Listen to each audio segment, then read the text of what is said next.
तर उपमुख्यमंत्री अजित पवार यांनी आज सकाळी मंत्रालयातील राज्य आपत्कालीन नियंत्रण कक्षाला भेट दिली आणि मुंबई शहर आणि परिसर तसंच राज्यातील इतर भागात मुसळधार पावसामुळे उद्भवलेल्या परिस्थितीची माहिती घेत आवश्यक त्या सूचना जारी केल्या आहेत।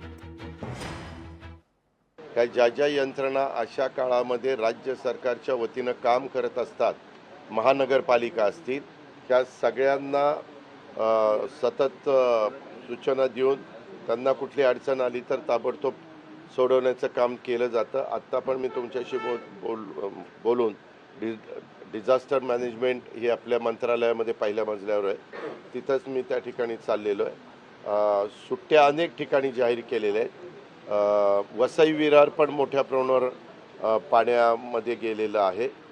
तिथं काही भाग स्मार्ट रोड वगैरे असा एरिया जो ओळखला जातो, तिथलाही भाग बराचसा पाण्यात गेलेला आहे।